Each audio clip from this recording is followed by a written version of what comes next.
வாதாபில இருந்து கிழக்கில் ஒரு 30 கிலோமீட்டர் தூரத்தில் ஒரு குன்று இருந்துச்சு. காட்டுக்கு நடுவில் இருந்த அந்த குன்றை குடைஞ்சு 2 குகைகள் இருந்துச்சு. பௌத்தர்களோ சமணர்களோ அந்த குகையை குடைய ஆரம்பிச்சிருக்கணும். அப்புறம் எதனாலையோ பாதியிலேயே அந்த வேலையை விட்டுட்டு போயிருக்கணும். அந்த குகைகளுக்குள்ள இருந்து ஒரு சின்ன அருவி வெளியே வந்துட்டு இருந்துச்சு.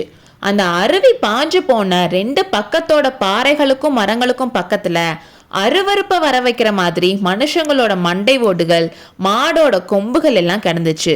அந்த பாறைகள் இருந்த இரத்த கரையை பார்த்தப்போ ரீசெண்டாக தான் காபாலிகர்கள் அந்த பாறைகளை பலிபீடங்களா யூஸ் பண்ணிருக்கணும்னு தெரிஞ்சிச்சு. அந்த குகைகளுக்கு கொஞ்சம் தூரத்துல இருந்த ஒரு பாறையில 4 பேர் உட்கார்ந்துருந்தாங்க. ரொம்ப தூரம் டிராவல் பண்ணனால டயர்டா இருந்தாங்க. தலைமுடி எல்லாம் கலைஞ்சு போய் இருந்துச்சு. ட்ரெஸ் எல்லாம் ரொம்ப அழுக்கா இருந்துச்சு. தலைமுடி ஜட விழுந்திருந்துச்சு. கண்கள் எல்லாம் குழி விழுந்து போய் இருந்துச்சு. ஆனாலும் அந்த கண்கள்ல எடுத்த காரியத்தை முடிக்கணும்ன்ற உறுதி மட்டும் நல்லா தெரிஞ்சிச்சு. அந்த பாறையோட உச்சில நின்று ஒருத்தன் சுத்தி சுத்தி பார்த்துட்டு இருந்தான். கீழே உட்கார்ந்துருந்தவங்க அடிக்கடி அவனை நிமிர்ந்து பார்த்துட்டு இருந்தாங்க. திடீர்னு மேலே நின்றுட்டு இருந்தவன் குதூகலமா அதோன்னு சொல்லிக்கிட்டே கீழே குதிக்கிறான். அவன் வாய்ஸை கேட்டதுமே அது நம்ம பழைய ஃப்ரெண்ட் குண்டோதரன்னு நம்ம தெரிஞ்சுக்கலாம். அதோன்ற சத்தத்தை கேட்டதும் உட்கார்ந்துருந்தவங்க ரொம்ப ஆர்வமா அவன் காட்டுன பக்கம் பார்க்குறாங்க. மரங்கள் அடர்ந்து வளர்ந்திருந்த காட்டுக்குள்ள இருந்து ஒருத்தன் வரான். அவன் வேற யாரும் இல்லை, பல்லவ நாட்டு ஒற்றர் தலைவன் சத்ருகனன் தான். மற்றவங்க மாதிரி இல்லாம சத்ருகனன் பார்க்கறதுக்கு நீட்டா இருந்தான். அதனால அவன் ஊருக்குள்ள போயிட்டு வரான்னு நம்ம தெரிஞ்சுக்கலாம். தோல்ல துணிப்பைய தொங்க விட்டுட்டு வந்த சத்ருகனை 5 பேரும் சூழ்ந்துட்டாங்க. சத்ருகனா, காயா பழமா, சீக்கிரம் சொல்லுன்னு சொன்னாங்க. பழந்தான்னு சொல்லிக்கிட்டே தோல்ல போட்டிருந்த பையை எடுத்து அவுத்தான். உள்ள இருந்து பழங்கள் கீழே விழுந்து உருண்டு ஓடிச்சு. அதை எடுக்கிறதுக்கு அவங்க காட்டின அவசரத்துல இருந்து அவங்க எவ்வளோ பசியில இருந்திருப்பாங்கன்னு நம்ம புரிஞ்சுக்கலாம். பசிச்சுச்சோ இல்லையோ, கீழே விழுந்த பழங்களை கவனிக்காம சத்ருகன் என்ன சொல்ல போறான்னு பார்த்துட்டு இருந்தவரும் ஒருத்தர் இருந்தாரு. அவரு மாமல்லர் தான்னு சொல்ல தேவையில்லை. சத்ருகனா, பழம்னு சொல்றியே, அப்படின்னா சிவகாமிய பாத்தியான்னு கேட்டாரு. ஆமா பிரபு, பார்த்தேன்னு சொன்னா. அப்புறம் என்னாச்சு சத்ருகனா, எங்க பார்த்த, எப்படி பார்த்தேன்னு கேட்டாரு. பிரபு, சிவகாமிய தேவிய பார்த்தேன், நல்லா இருக்காங்க. எங்க பார்த்தேன் எப்படி பார்த்தேன்னு விவரமா சொல்லணும். எல்லாரும் முதல்ல உட்காருங்க, சொல்றேன்னு சொன்னான். எல்லாரும் பாறை மேல உட்கார்ந்ததும் சத்ருகனன் சொல்ல ஆரம்பிச்சான். நேத்து சாயங்காலம் வளையல் வியாபாரி வேஷத்துல வாதாபி நகருக்குள்ள போனேன். உள்ள போறதுல எந்த கஷ்டமும் இல்லை.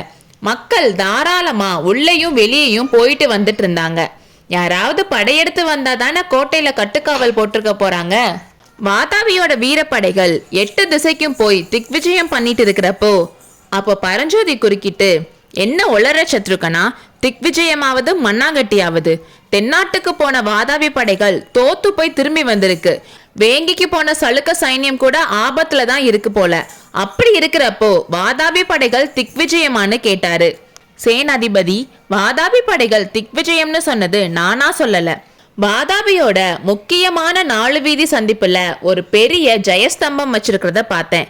அதுல பிராகிருத மொழியில எழுதியிருந்ததை படிச்சேன். அதுல என்ன படிச்சேன்னு எனக்கு ஞாபகம் இருக்கிற அளவு சொல்றேன்னு சொல்ல ஆரம்பிச்சான்.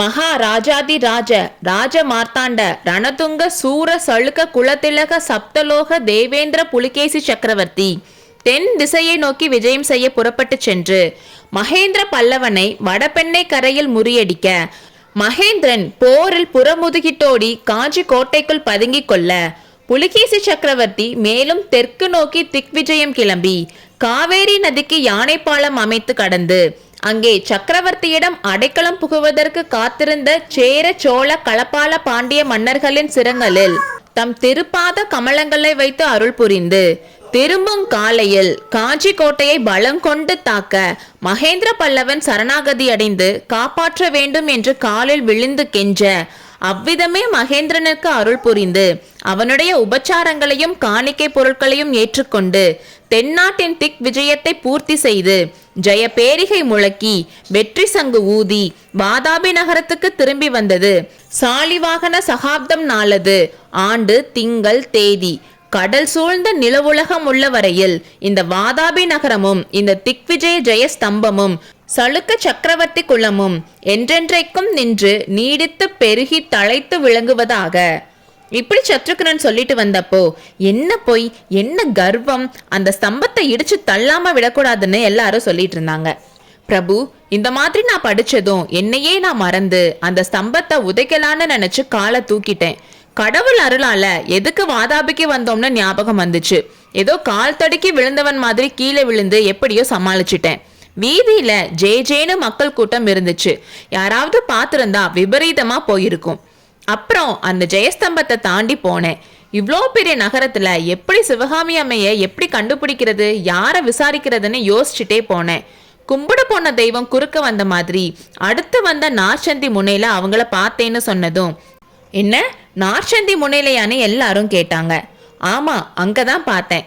அவங்க அங்க என்ன பண்ணிட்டு இருந்தாங்கன்னு நீங்க கேட்டா ரொம்ப ஆச்சரியப்பட்டு போயிருவீங்க. பார்த்த உடனே எனக்கும் ஆச்சரியமாவும் ரொம்ப கஷ்டமாவும் இருந்துச்சு.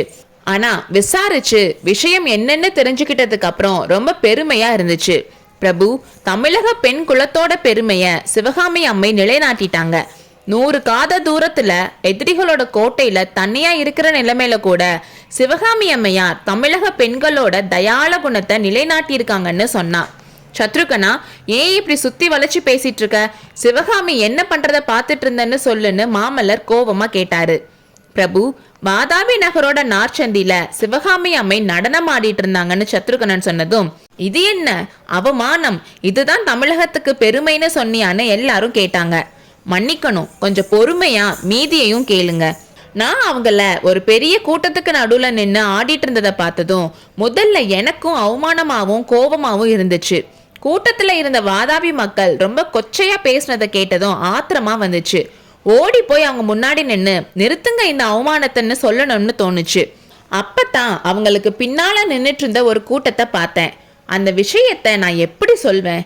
அவங்க தமிழகத்துல இருந்து சிறைப்பிடிச்சிட்டு வந்த ஆண்களும் பெண்களும்னு தெரிஞ்சிச்சு. அவங்க முன்னாடி சில வீரர்கள் சாட்டையை பிடிச்சிட்டு நின்றுட்டு இருந்தாங்க. கூட்டத்துல இருந்தவங்க பேசினதை ஒட்டு கேட்டும் சந்தேகம் வராம விசாரிச்சும் என்ன விஷயம்னு தெரிஞ்சுக்கிட்டேன். அந்த காரணத்தை சத்ருகனன் சொன்னதும் தமிழகத்து மக்களை கொடுமையான சாட்டையடி தண்டனையிலிருந்து காப்பாத்துறதுக்கு தான் சிவகாமி ஆடுறான்னு தெரிஞ்சதும் எல்லாருக்கும் உடம்பெல்லாம் சிலுத்து போயிருச்சு. அப்புறம் சத்ருகனன் சொன்னா, அவங்க ஆடி முடிச்சதும் கொஞ்சம் மூச்சு வாங்குறதுக்காக நின்னுட்டு கிளம்புறதுக்காக திரும்பினாங்க. அப்போ அவங்க கண்கள்ல சொல்ல முடியாத வியப்பும் திகைப்பும் தெரிஞ்சிச்சு. அவர் பார்த்த பக்கம் நானும் பார்த்தேன். அங்க யார் நின்னதுன்னு நினைக்கிறீங்கன்னு சத்ருகனன் கேட்டதுக்கு, யாரு, புலிகேசியான்னு எல்லாரும் கேட்டாங்க. இல்லை, நம் சிநேகிதர் நாகநந்தி தான் என்றான் சத்ருகனன். அடுத்த அத்தியாயத்தில் சந்திப்போம்.